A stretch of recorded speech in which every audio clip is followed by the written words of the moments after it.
First of all, I would like us to understand that customs departments are very, very important, departments for any country. And let's not talk of my country. You just mentioned that we are a landlocked country, and by the way, we share eight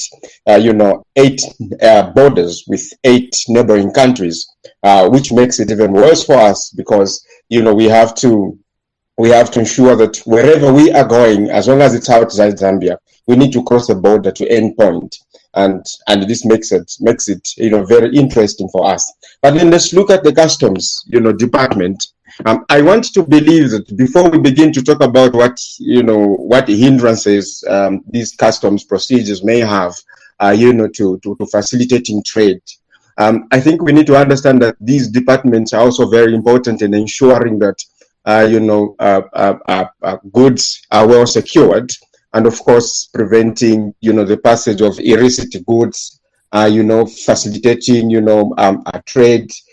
These departments are also very, very important in order to ensure that regulating and the documenting of the flow of goods across borders. They also help to ensure compliance with trade regulations, include product standards, safety, and security measures, because these are very, very important.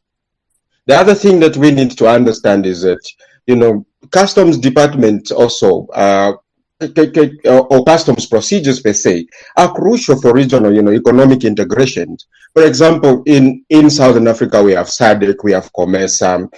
These initiatives, can be facilitated when we look at the customs, departments, to harmonize customs procedures and reduce trade barriers, just to ensure that there is smooth trade between countries. So these departments are really important. One other thing is that these procedures play a vital role in enhancing security, by preventing the illicit movement of goods, which includes counterfeits, illegal drugs. There are drugs that are prohibited, and customs usually will come in to ensure that these goods are not allowed to go through. And of course, there are weapons as well. So really, these departments are very important when used in a better way, when used correctly. These are very, very important departments.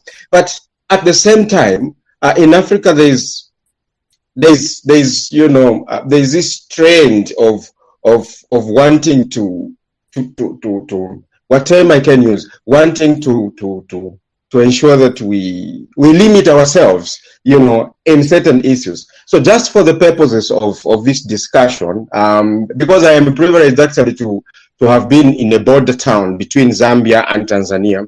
This is one of the most important borders actually for our country and Southern Africa per se, because we have goods that are transiting through Zambia to Mozambique, to Botswana, to Zimbabwe, on their way to South Africa, some DR Congo, Angola, and Namibia. So this border, actually, this entry point from Dar es Salaam, and then they come to Tunduma border, is very, very important. And so for the purposes of this discussion, I actually had to interact with a few of the transporters and traders who actually use the border frequently. And, they were here to, I just wanted to find out, the challenges that they face, as they try to maneuver through with their goods, and most of the problems or the complaint they gave was the complex and lengthy, process of clearing. This takes them a week or two. The procedure is too long. Somebody was explaining that they have to go to the Bureau of Standards. They also have to go to RATSA. They also have to go to insurance, and then they have to pay duty. Now, because the processes are too long, and deliberately so, the officers that are found in these borders have made it, difficult for these people to clear within 24 hours. So they would make them stay here longer, delay, the movement of goods, and these goods may be expected to reach, maybe if they are just transiting through Zambia, they are expected to reach Harare, maybe South Africa, maybe Botswana, and so on and so forth. Now, here is the problem with this complexity and lengthy process. Most of them have resorted to bribing.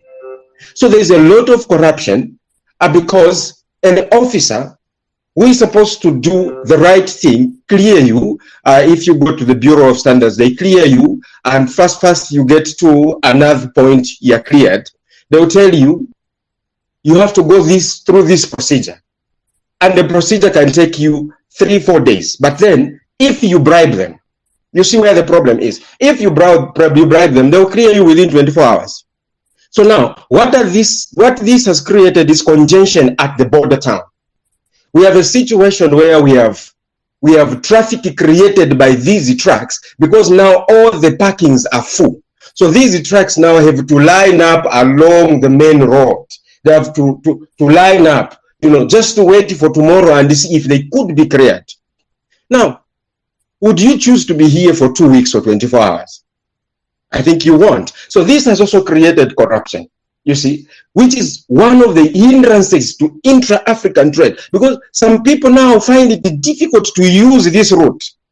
I want to believe that my colleague John from Malawi can confirm with me that there are people who would choose to pass through Malawi and then, get through Mozambique and then go to Zimbabwe, because they're scared to use this border here, Nakonde Tunduma border post, because of the rate of corruption. They complain that they are made to pay 2-3 times what the normal, the normal amount that they're supposed to pay for these procedures, but the procedures are too long.